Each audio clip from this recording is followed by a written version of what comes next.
À mes côtés aujourd'hui, Caroline Calacteros. Bonjour madame. Bonjour. Merci beaucoup d'être avec nous. Vous êtes docteur en sciences politiques, géopolitologue, présidente du think tank Géopragma.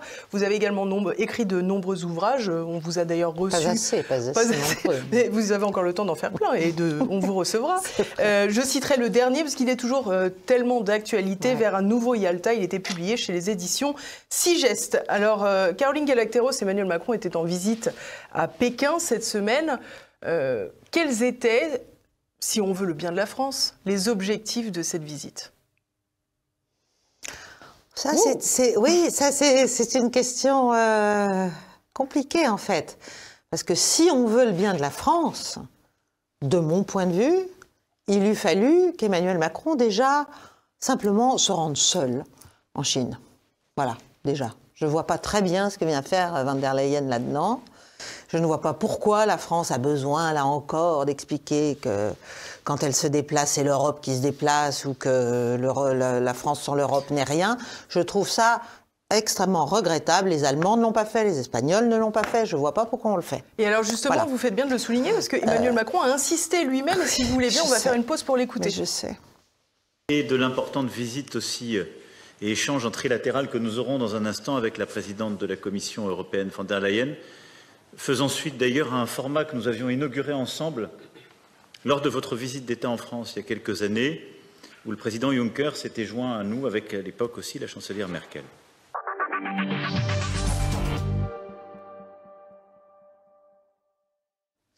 Donc on voit qu'il est très fier de lui avec son format trilatéral, comme il dit. Mais oui, mais je pense que c'est dans la droite ligne d'un effacement consenti, progressif, méthodique, de nos intérêts propres, de notre singularité. Ça se voit sur tellement de sujets, pas seulement sur une visite comme celle-ci, mais ça se voit bien sûr sur l'Ukraine, sur les occasions manquées, sur le rôle refusé auquel on décide qu'on ne veut pas prendre. Donc les objectifs en Chine, bon, j'ai vu hier que sur les médias on dit que c'est très bien pour le business. Bon, bah ça c'est super, mais enfin c'est quand même un peu la base. Quand on se déplace avec des grands chefs d'entreprise, des délégations d'hommes d'affaires, etc. Donc ça c'est très bien. Maintenant, la place de la France ou le rôle que peut jouer la France dans quand même ce qui se passe en ce moment en Europe, je le vois mal. On peut imaginer, bien sûr, que pour faire plaisir aux Français, les Américains leur demandent d'être un peu les petits télégraphistes de certaines volontés totalement extravagantes et fantaisistes, de faire en sorte que la Chine, soi-disant, enfin c'est complètement délirant, que la Chine, soi-disant, se désolidarise de la Russie ou fasse pression sur elle, ou lui explique qu'elle doit venir à récipicence. Enfin, tout ça, pour moi, est de l'ordre du fantasme.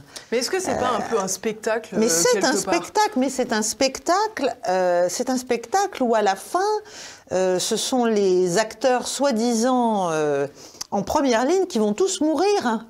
Je veux dire, c'est complètement ridicule. Parce que finalement, si on regarde le conflit ukrainien, on a quand même le sentiment qu'aujourd'hui, rares sont les personnes qui ont œuvré véritablement pour la paix. Mais il n'y en a pas. Dans ce cadre, on se demande si véritablement il y a une intention de paix quand on demande à la Chine d'œuvrer pour faire entendre raison à Vladimir Poutine. Oui, mais c'est ça, c'est ce qu'on appelle la paix. C'est-à-dire qu'ils reviennent dans qu'il oublie tout ce qu'il a conquis depuis 14 mois, qu'il oublie ces dizaines de milliers de morts, qu'il oublie, et puis qu'ils reviennent. Et en même temps, on dit que le plan de paix chinois, qui était un plan important, qui portait sur, en fait, des principes permettant une négociation sérieuse, plus que sur la négociation elle-même, des prérequis. Les Américains ont dit qu'en gros, ça n'avait pas d'intérêt, pas de valeur, pas de ci, pas de ça, parce que, si vous voulez, ils jouent sur tous les tableaux. D'un côté, ils disent à la Chine, non mais votre plan, aucun intérêt, vous êtes de parti pris. Et puis après, ils expliquent, ah ben non, mais si Macron pouvait en profiter pour venir expliquer aux Chinois qu'il est de leur intérêt, d'enfoncer un coin entre eux et les Russes. Enfin, tout ça, pour moi, ça révèle surtout une totale déconnexion du réel et une totale incompréhension de la gravité de ce qui est en train de se passer. sur la scène mondiale, bon, ce qu'on appelle la bascule, ça y est, maintenant c'est rentré dans les termes, tout le monde s'en rend compte, bon, ça y est, enfin. Mais c'est déjà trop tard. Oui.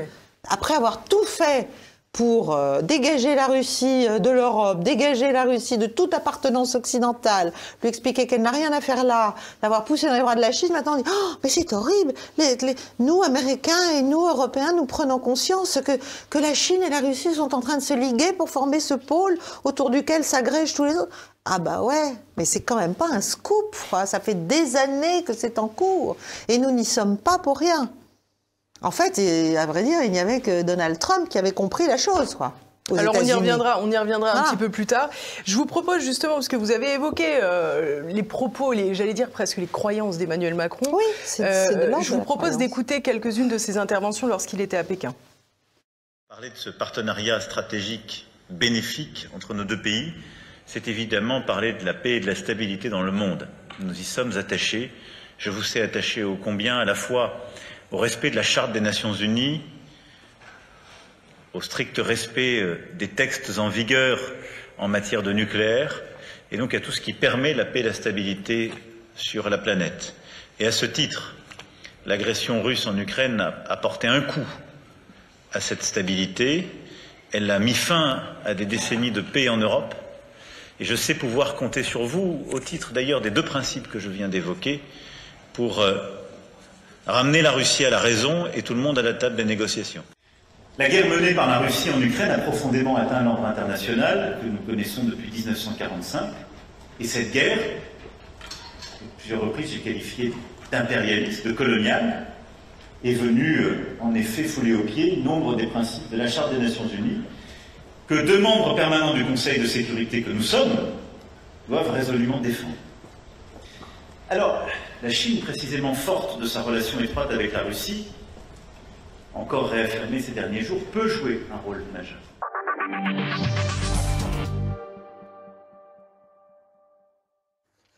Je vous ai vu agacé en entendant Emmanuel Macron. Non, mais enfin, tout est faux là-dedans. Enfin, pour moi, je suis désolée, hein, je devrais peut-être pas le dire, mais enfin, tout est à côté de la plaque. L'agression russe. Alors, d'abord, je crois que c'est le numéro 2 du ministère des Affaires étrangères chinois, ou même le porte-parole, je ne sais plus, qui vient de dire quand même que les États-Unis étaient responsables de ce qui s'était passé en Ukraine. Voilà. Donc là, je pense qu'il faudrait peut-être donner au président Macron quand même quelques éléments les prises de position au moins de nuance, on va dire. de ces contreparties chinoises. Deuxièmement, l'ordre international, non. La Russie a mis un coup d'arrêt au désordre international. Et effectivement, au fait que depuis longtemps déjà, maintenant, depuis 30 ans en fait, c'est un ordre qui n'est plus du tout fondé sur la Charte des Nations Unies qui est en cours. Et nous en sommes quand même les principaux responsables. Je ne parle même pas de la Yougoslavie en 99. On peut penser à l'Irak, on peut penser... Alors la Libye, c'est encore... Mais on a très largement outrepassé le mandat onusien. La Syrie, n'en parlons pas. Enfin, je veux dire, l'Occident passe sa vie à intervenir en contravention totale de la Charte des Nations Unies, en autosaisine, sans mandat, au gré de ses desiderata propres, et on vient expliquer aux Chinois que tout de même, ce serait bien qu'ils expliquent aux Russes que c'est eux qui sont en contravention d'à peu près tout et que le désordre international est de leur fait. Mais c'est exactement l'inverse. Je pense que ce qui s'est passé là, en Ukraine, même si l'invasion n'aurait pas dû avoir lieu, bien sûr, il y a une entrée sur un territoire étranger et dit souverain, sauf que les républiques avaient été reconnues, même formellement, quelques jours avant, et que c'est une longue histoire. Mais au-delà de ça, c'est en fait à partir de là, à partir de maintenant, qu'on peut soit continuer la fuite en avant, et ça va aller très très loin, soit revenir à des principes. Et c'est ce que les Chinois ont proposé dans leur plan en 12 points. Revenir à des principes qui sont en fait ceux de la Charte des Nations Unies. Mais l'extraterritorialité du droit américain, pourquoi est-ce qu'on est dans la dédollarisation de l'économie et qu'elle arrive de plus en plus? Mais parce qu'en fait, c'est une réaction Bien sûr. à ce que les Américains appellent l'ordre mondial fondé sur des règles. C'est plus des lois, c'est plus une charte, C'est des règles. Mais qui édicte les règles? C'est eux. Donc, l'extraterritorialité est devenue tellement forte et tellement contraignante pour tout un tas d'États et tellement asphyxiante qu'on a cette bascule du monde, qu'on a cette nécessité pour tout un tas de pays de reprendre de l'air, de reprendre de l'autonomie et donc de trouver des moyens financiers et monétaires qui leur permettent d'échapper à, en fait, ce qui est l'inverse de la Charte des Nations Unies ou de ce qu'on peut... Donc, on est, si vous voulez, on est dans un discours qui est pour moi un discours fantasmé, un discours qui démontre qu'on vit dans une réalité alternative. On a le sentiment ces derniers jours, ces dernières semaines même, que l'OTAN intervient moins, médiatiquement parlant, j'entends, les États-Unis aussi, sur toute cette question du conflit ukrainien. Est-ce qu'il faut y voir un sens, une tendance ? L'OTAN, elle est mise de toute façon de fait face aux limites de ses possibilités. On le voit dans les fournitures d'armement, on le voit dans la manière dont et donc certains pays européens, via l'OTAN, sont assez opposés à la manière dont les Ukrainiens utilisent les fournitures en train d'arriver, puisqu'en fait l'OTAN, là, elle va jouer par proxy, bien sûr, toujours aux frais humains des Ukrainiens. Elle va jouer un peu son va-tout, c'est-à-dire il y a l'histoire de ce qu'on appelle ce qu'on attend comme le Messie, si j'ose dire, côté occidental, c'est-à-dire la contre-offensive ukrainienne qui prouverait enfin que l'Ukraine a quelque chose finalement à négocier. A quelque chose à négocier dans ce qui va à un moment donné être les bases d'une cessation des hostilités. Or, pour l'instant, l'Ukraine est très, très, très, très mal en point.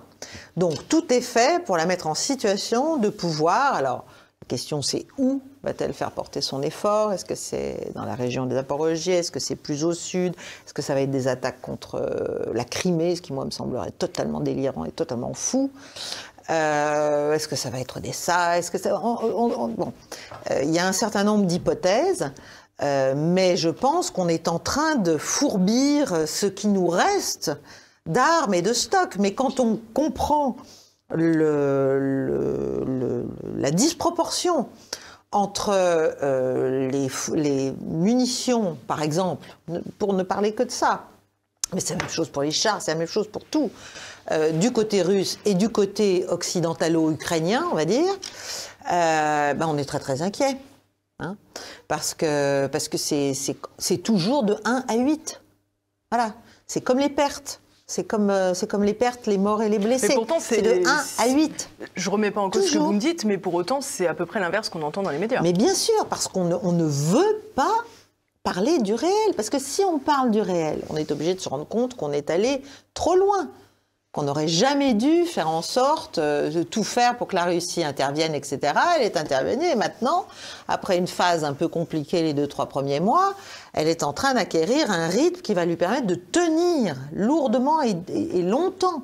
Comme en témoigne d'ailleurs le siège de Bakhmout qui dure depuis... longtemps. Donc là, là, si vous voulez, si on parle ne serait-ce que des morts. Bon, en ce moment, en Ukraine...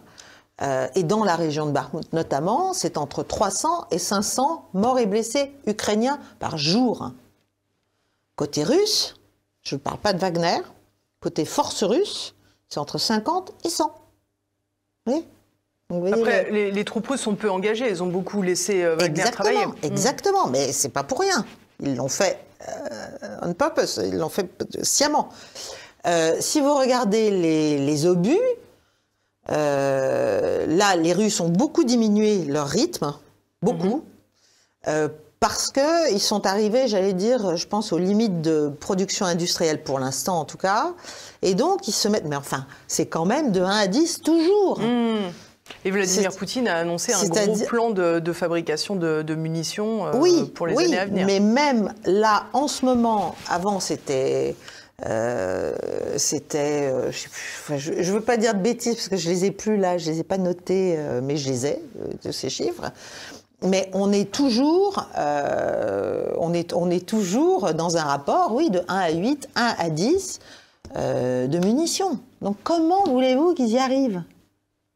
Alors justement, on a aussi eu cette valse des munitions occidentales, otaniennes pour l'Ukraine. Au final, on se rend compte qu'entre les promesses et la réalité, c'est très différent. On se rend compte que sur le terrain, sur le plan logistique, c'est plus compliqué que ça, parce que on voit que Bakhmout, par exemple, est quasiment prise en tenaille. Oui. Donc pour acheminer les armes sur le plan concret, exactement, c'est très compliqué. C'est très compliqué aussi. La logistique est le nerf de la guerre. Et le nerf de la guerre, oui, tout autant que l'argent. Enfin, bien sûr, il faut de l'argent pour avoir des armements et pour entretenir des troupes. Mais la logistique est évidemment fondamentale. Et là, c'est les limites.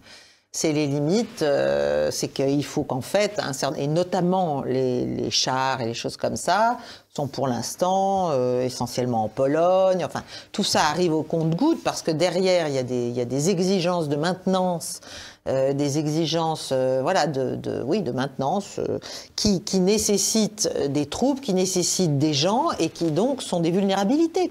Autant de vulnérabilité. De fait. Voilà. Donc même en dehors des grands équilibres numéraires, si vous voulez, de troupes et d'armement, il y a aussi ce décalage. Et c'est Obama qui l'avait très bien dit. La Russie a la dominance en matière d'escalade, parce que c'est à ses frontières, parce qu'elle est là, parce qu'elle est sur le terrain, elle est juste pour cause derrière, et que donc ça peut durer, ça peut continuer, c'est vital pour elle. C'est absolument vital. On l'a attaquée sur son point vital, et elle se défendra sur ce point.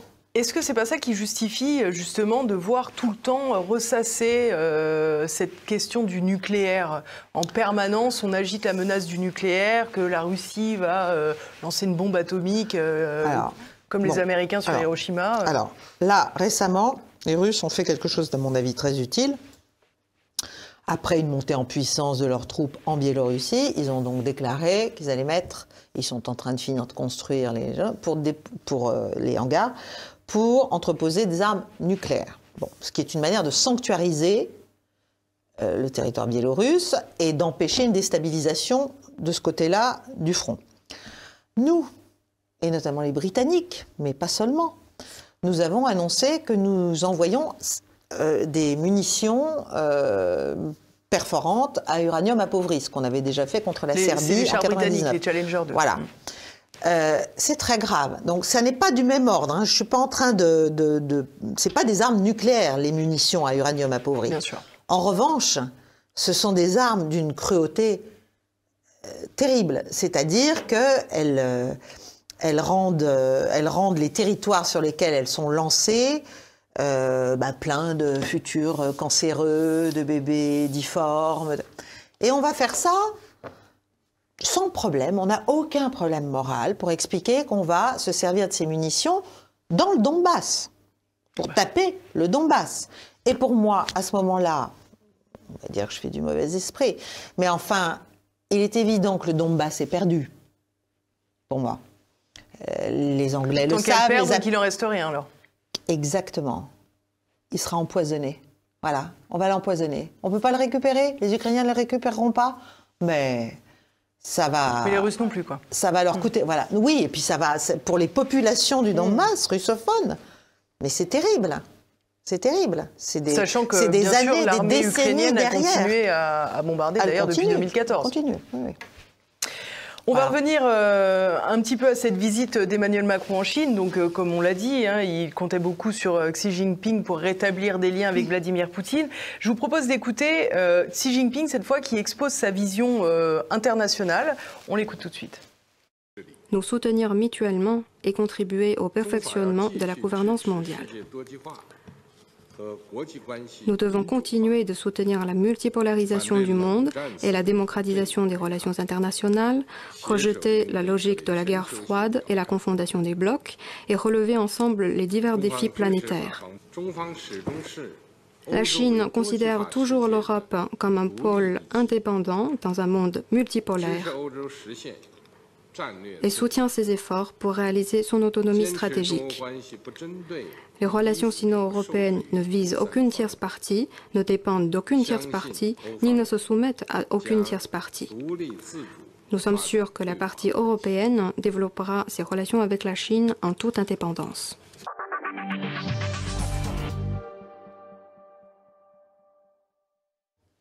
Alors c'est un extrait qui, à mon sens, est très intéressant. D'abord parce qu'il vient bousculer un ordre mondial qui était un peu plus dicté par l'Occident jusque-là, notamment sur une forme de bipolarisation, pour ne pas dire d'une simple hégémonie américaine d'ailleurs. Et puis c'est amusant de l'entendre expliquer qu'il n'y a pas d'intermédiaires qui doivent se situer entre la Chine et l'Union européenne dans les relations bilatérales, quoi. C'est ça, c'est-à-dire que c'est le président chinois qui explique à Emmanuel Macron ce qu'il devrait faire, en gros. Hein. C'est donc l'inverse est totalement hors de propos. De toute façon, la récente visite de Xi Jinping en Russie a été très claire. Ils ont dit, nous sommes les deux puissances. Non seulement nous allons nous rapprocher considérablement, mais nous sommes les deux puissances qui sont les bâtisseurs et les garants de ce nouvel ordre multipolaire international. Donc, c'est clair. Là, il explique à Macron, bon, bah, soyez un peu plus indépendants. Donc, c'est extraordinaire parce que c'est très hypocrite. Tout le monde sait que l'Europe est totalement vassalisée. Tout le monde le sait. Mais il lui explique, mais enfin, essayez de faire quelque chose. Essayez de faire quelque chose tout seul, là. Vous êtes entre les Américains et nous. Profitez-en, faites quelque chose. Donc, il l'engage à l'autonomie ou à l'indépendance, même à l'échelle européenne. Je ne parle même pas de la France. Donc c'est très subtil, voilà, c'est très habile. On a le sentiment que la Chine, que c'est l'année de la Chine, parce qu'on a vu il y a très peu de temps un rapprochement historique entre l'Arabie Saoudite et l'Iran, scellé par le président chinois. On se dit finalement quel talent que l'Europe n'a plus. Et tout particulièrement la France. L'Europe. Non, mais la France ne veut plus jouer les médiateurs. Elle aurait pu le faire sur ce conflit. Enfin, les dirigeants français, en tout cas. Les dirigeants français, oui. Les dirigeants français actuels, mais ça fait déjà un petit moment quand même, quand on entend François Hollande expliquer à quoi a servi Minsk, si vous voulez, c'est quand même très très inquiétant sur le poids de la signature française. C'est ça. Bon. En revanche, la Chine, oui, bien sûr, est en train de prendre la place des États-Unis. C'est-à-dire, elle veut être, elle aussi, un honest broker, mais plus que ça. Dans toute l'autre partie du monde. Donc là, oui, c'est le deal, enfin c'est le rapprochement Iran-Arabie Saoudite, mais il faut savoir que ça n'a pas commencé là. Ça a commencé il y a plus de 2 ans. Et ça a commencé à l'initiative des Irakiens. Donc c'est la fin d'un processus de pourparlers, de rounds différents, etc., etc. Donc les Chinois récupèrent la chose parce qu'il y a des enjeux économiques, énergétiques importants, parce que les Saoudiens ont compris maintenant qu'ils devaient eux aussi commencer d'abord à échapper à l'instabilité, d'abord sortir de la guerre du Yémen qui ne leur rapporte rien, leur coûte cher et les empêche de se stabiliser économiquement. Sur le plan des droits de l'homme, en revanche, la communauté internationale les embête pas trop. Hein. Mais non, mais ça, c'est le 2 poids 2 mesures perpétuel. Nous avons un problème avec les Ouïghours, mais en revanche, les exécutions saoudiennes, ça pose pas vraiment de problème. Enfin, ça, si vous voulez, de toute manière, ça n'est pas comme ça qu'on peut faire de la véritable diplomatie. Les Saoudiens ont des objectifs, ils ont compris que l'instabilité régionale les desservait désormais, que l'Amérique ne les protégeait plus, et qu'il faut donc revoir tout ça. Ils savent qu'ils sont de très bons et utiles fournisseurs pour la Chine. Ils ont compris cette bascule du monde, ils ont vraiment compris, je pense. Donc ils sont comme beaucoup de pays, notamment en Afrique, mais aussi dans le Golfe. Hein. Ça va être la même chose avec les Émirats, ça va être la même chose même avec le Qatar. Ils ont compris qu'ils doivent trouver une légitimité propre, régionale, et pour ça, ils font le pas de côté que nous, on devrait savoir faire, si vous voulez. Voilà. Et les États-Unis, comment ont-ils vu ce rapprochement entre l'Arabie Saoudite et l'Iran? Je pense qu'ils ne sont pas contents. Je pense qu'ils ne sont pas du tout contents. Alors, ce qui est extraordinaire, j'invite vos auditeurs, moi je suis tombée dessus ce matin, à l'aube, à écouter une interview de Donald Trump, bon, qui est en fâcheuse posture interne, bien sûr, aux États-Unis. Enfin, il a l'art de transformer les fâcheuses postures en atouts, donc la messe n'est pas dite dans ce domaine. En tout cas, il s'est laissé aller à un discours qui est une dénonciation en règle de l'État profond américain, des néoconservateurs américains, de leur obsession anti-russe. Il a expliqué que la véritable menace, elle était en Amérique elle-même, et elle était à l'intérieur du système américain, et que ce n'était pas du tout la Russie. Il n'a même pas parlé de la Chine. Enfin, c'est très courageux, c'est très... Bon, c'est à la Trump, hein, donc ça ne s'embarrasse pas de nuances, évidemment. Mais c'est très intéressant de voir que les États-Unis commencent aussi à potentiellement pouvoir être un peu déstabilisés par leurs propres agissements, si vous voulez, sur la scène internationale. Et je pense que sur l'Ukraine, si l'Occident était intelligent et si la puissance tête de pont de l'Occident, donc l'Amérique, était intelligente, elle chercherait la paix à tout prix vite. Voilà, vite. Et à ne pas perdre la face, et je pense que ce serait encore possible. Tout est toujours possible. Mais si on continue comme ça, les Russes d'ailleurs viennent de dire qu'ils ne voyaient pas l'intérêt d'une médiation chinoise. Ils l'ont dit ça aussi. Aujourd'hui, là, ou hier, je ne sais plus. Donc, vous avez évoqué tout à l'heure la question de cette dédollarisation qui commençait à s'accélérer, on va dire. Alors vous avez évoqué, à raison d'ailleurs, l'extraterritorialité du droit. Alors pour revenir là-dessus, pour que tout le monde comprenne bien, c'est qu'à partir du moment où on utilise une boîte mail, Gmail par exemple, dans une transaction commerciale, on peut être attaqué par le droit américain. Et de fait, si on utilise le dollar, on peut aussi être attaqué par le droit américain. Donc c'est pour cette raison en partie que les partenaires commerciaux tentent de plus en plus à trouver des alternatives au dollar. Ce qu'on peut constater, c'est que finalement, les sanctions contre la Russie, contre l'énergie russe, eh bien tout cela a contribué à pousser tous les pays aussi à se tourner vers des monnaies alternatives. Et on voit que maintenant, il y a beaucoup d'échanges en roubles ou en yuan entre la Russie et la Chine qui ne posent aucun problème. Et là encore, les Américains, finalement, se sont tirés une balle dans le pied, quelque part. Tout à fait. Ah, mais moi, je suis convaincue que, en fait, quand on prétend avoir un ordre international assis sur des règles, mais qu'on s'arroge le rôle exclusif de celui qui définit ces règles-là, qu'on se sert de la domination évidente depuis fort longtemps du dollar dans les échanges internationaux, donc monnaie de réserve, monnaie d'échange, monnaie de tout, pour précisément commencer à édicter, à mettre en œuvre des politiques de pression et de destruction et de déstabilisation sur tout un tas d'États. C'est le cas de la Russie, mais c'est le cas de l'Iran. C'est la même chose, c'est le cas de plein de pays auxquels on dit d'un seul coup « Ah, attention, hein, si vous ne faites pas ce qu'on vous dit, si vous ne changez pas ce gouvernant, si vous ne déposez pas ce type qui ne nous plaît pas, si vous ne nous faites pas tel ou tel marché à nos conditions, etc., on va commencer à s'intéresser au titre, puisque vous travaillez en dollars avec nous depuis toujours, et c'est le cas de presque le monde entier. On va se servir de cela pour vous dézinguer, en gros. Mais est-ce que c'est pas ce qu'ils ont un peu toujours fait? C'est-à-dire, quand on pense à la suspension d'une partie des accords de Bretton Woods avec la convertibilité du dollar en or, c'est pareil, c'était du jour au lendemain, et tant pis pour ceux qui ne l'avaient pas prévu. C'est ça, le dollar est notre monnaie, votre problème. C'est ça. Oui, c'est ça, absolument. Mais aujourd'hui, il y a une alternative viable. Alors, elle commence, ça n'est pas, le yuan n'est pas encore comparable, bien sûr, au dollar dans l'usage qui en est fait dans le monde. Mais on voit bien qu'il y a une bascule, mais c'est une bascule, je pense que le ressentiment est très profond et le sentiment d'iniquité et de frustration. C'est insupportable pour tous ces grands pays.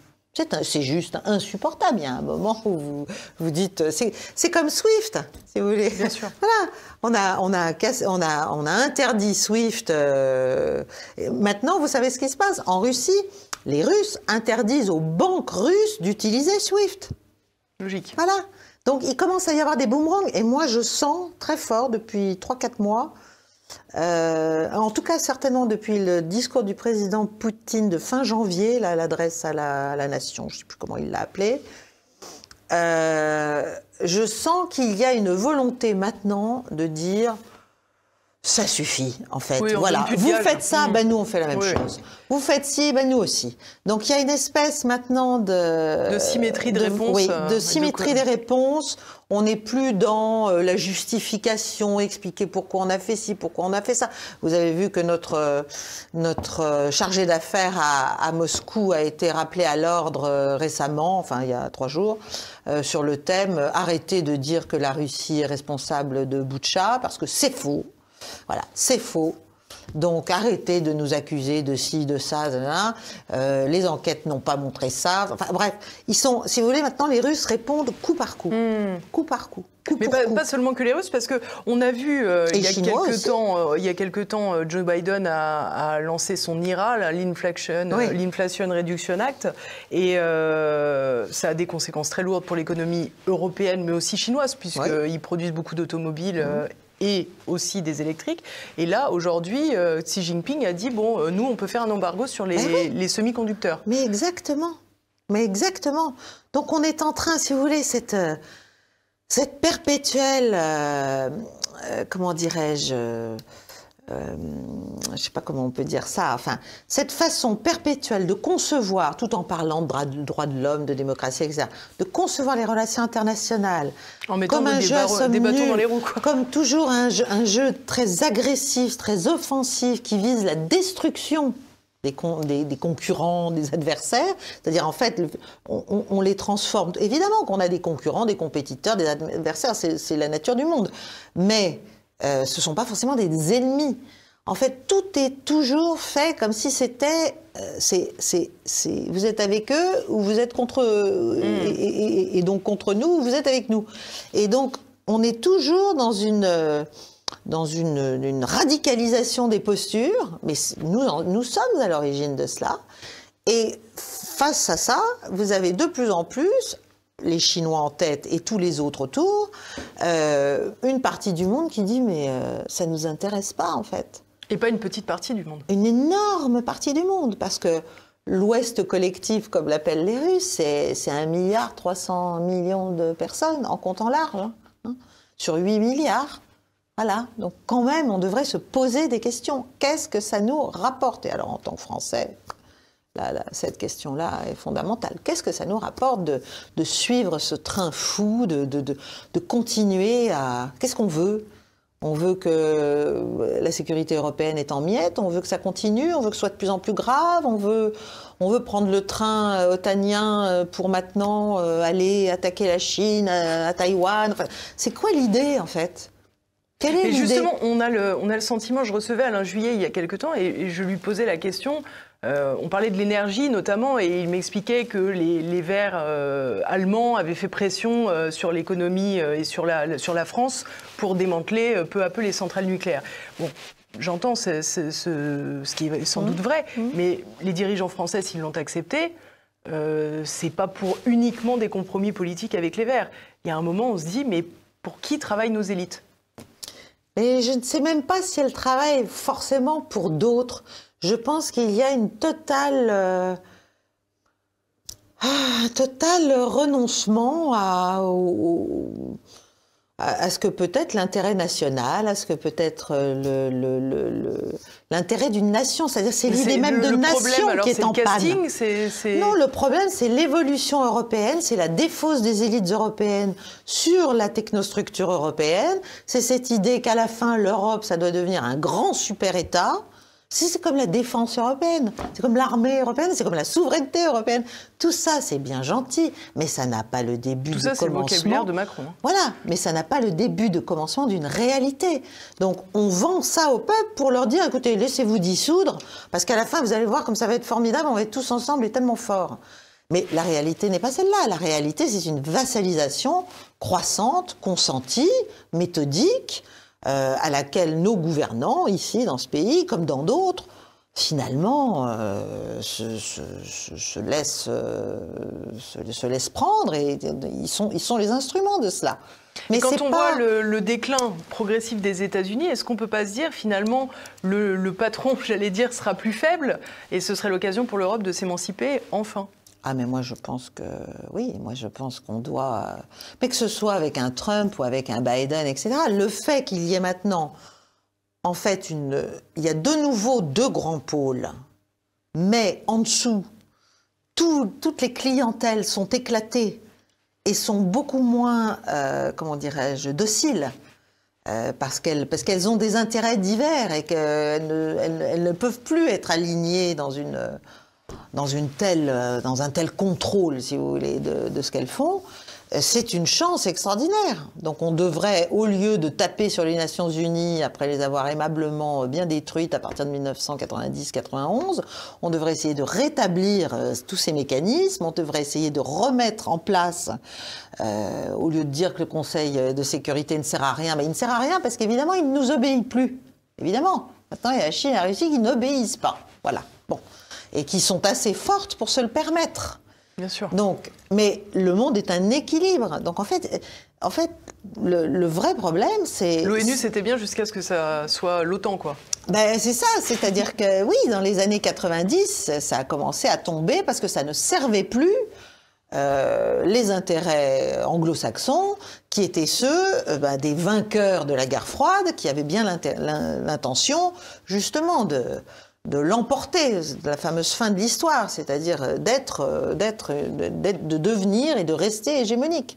Mais on n'a pas vu du tout sous le radar, progressivement, émerger la Chine. Je pense qu'on n'a pas vu émerger du tout dans les proportions qu'on voit aujourd'hui. Quant à la Russie, on a cru qu'on l'avait abattue et bien définitivement écrasé dans les années 90, et depuis 20 ans, eh ben non, c'est un démenti considérable, et c'est un démenti qui fait des émules. Moi, je pense que tout a commencé quand la Russie s'est engagée en Syrie. Voilà. Là, je pense qu'il y a eu une prise de conscience de plein de gens, parce que l'opération a réussi, c'est une petite opération, petit déploiement, pas cher, truc bon. Sauf que ça a mis en panne le projet occidental en Syrie, qui était le démantèlement, qui était l'islamisme, qui était la Libye, quoi. Voilà, qui était... Bon, donc là, et qui était surtout de casser la souveraineté syrienne. Or, on en est où aujourd'hui? On en est à quelques centaines de soldats américains qui sont encore là, qui cherchent à maintenir leur présence, mais qui sont en train gentiment d'être dégagés de cette zone aussi. Cette zone où ils faisaient la loi, quand même, depuis des décennies au Moyen-Orient. Comment vous voyez les mois qui viennent autour de ce conflit ukrainien, notamment? Est-ce qu'on va avoir une opération concentrée sur un territoire, comme vous l'avez un peu évoqué tout à l'heure? Est-ce qu'au contraire, l'Ukraine va reculer? Comment vous voyez les choses? Moi, je pense que militairement... je pense de toute façon que tout ce qui est... Il n'y aura pas de pourparlers tant que les Ukrainiens, et donc ceux qui les actionnent, donc les États-Unis, ne comprennent pas qu'ils ont intérêt à arrêter les frais. Et ce jour-là, vous verrez, les narratifs médiatiques vont changer. On nous expliquera que grâce à nous, l'Ukraine est sauvée, puisque la Russie voulait l'envahir en totalité, n'est-ce pas ? Et qu'elle n'a perdu que donc elle n'a perdu qu'un petit bout. Mais oui, mais ça va se passer comme ça. Ça va se passer comme ça. Et donc, on nous expliquera que finalement, grâce à l'Occident, on a mis un point d'arrêt à l'offensive russe qui allait atteindre l'Europe, dévorer. Et on a épargné beaucoup de vies civiles. Voilà, voilà. Donc ça, ce sera quand on va se rendre compte que c'est perdu. Pour l'instant, on veut probablement avoir encore un... Voilà, pas un baroud d'honneur, mais essayer une dernière fois... Un d'honneur, peut-être. Oui, mais ça, je pense que Bakhmout, c'est quand même mal parti. Mais Zaporojié, oui, affaiblir la Russie par rapport finalement à l'approvisionnement et au lien avec la Crimée en tapant du côté de Zaporojié, c'est une option intelligente. Après, il va y avoir la question d'Odessa. Parce que les Russes vont vouloir prendre Odessa. Poutine a dit certaines choses là-dessus. En même temps, ça veut dire que l'Ukraine n'a plus d'accès à la mer. Est-ce que les Américains le toléreront? Donc, je pense qu'Odessa, voilà, je ne suis pas négociateur, mais enfin, moi, je verrais bien Odessa neutre, vous voyez. Voilà, ce serait pas une mauvaise idée, je pense. Je pense que les Russes vont continuer leur guerre d'attrition, donc qui est très lente et qui dont on explique qu'elle est inefficace, qu'elle est ci, qu'elle est ça. Ouais, mais ils n'ont pas de mort. Ils n'ont pas de mort. Quasiment pas de mort, contrairement à ce qu'on raconte. Donc eux, ils préservent leur force. Et ils se mettent à la hauteur de leur capacité industrielle de production dans le cadre de l'économie de guerre. Ni plus ni moins. Donc ils se mettent en situation de durée. Parce qu'ils se disent, de l'autre côté, l'OTAN va faire durer. Voilà. Donc après, une fois qu'on arrive à ce point, entre guillemets, bon, est-ce que ce sera avec ou sans Zelensky? Bon, ça, c'est un vrai sujet aussi. Est-ce qu'on ne va pas trouver quelqu'un d'autre pour... Qui collera mieux aux objectifs? Oui, aux objectifs occidentaux du moment. Bien sûr. Voilà, moi je pense que malheureusement on est allé extrêmement loin dans l'escalade côté occidental pour ne pas perdre la face, et la Russie maintenant a pris le mors aux dents. Donc non seulement je pense qu'ils vont conserver le Donbass et la Crimée, mais ils vont certainement aller au-delà pour pouvoir éventuellement après reculer et faire quelques concessions. Mais derrière tout ça, la typiquement question... Odessa. Oui, Odessa, ou même une bande qui serait une zone tampon. C'est l'intérêt de l'Ukraine et sa sécurité, c'est qu'elle soit tampon. Bien sûr. Bon, à partir du moment où on n'en fait plus un tampon, il faut qu'il y ait un petit bout, ils sont un tampon. De toute façon, il va falloir un tampon. Bon. Ou alors c'est, comme dit Trump, c'est Armageddon. C'est la fin des haricots pour tout le monde. C'est quand même peut-être un tout petit peu too much, quoi. Bon. Donc, il faut après rétablir et restructurer la sécurité européenne avec des accords, d'équilibre, des forces et donc nécessairement des vulnérabilités. C'était ça. La sécurité, elle était indivisible au terme des diverses chartes des années 90 et des accords des années 90. C'était vous n'augmentez pas votre sécurité à nos dépens. Voilà. Tout ça a commencé à être mis en pièces avec les affaires de boucliers antimissiles qui ont fait que les défenses russes n'était plus aussi opérationnel, si vous voulez, à partir du moment où il y a un bouclier antimissile. Bien sûr. Voilà.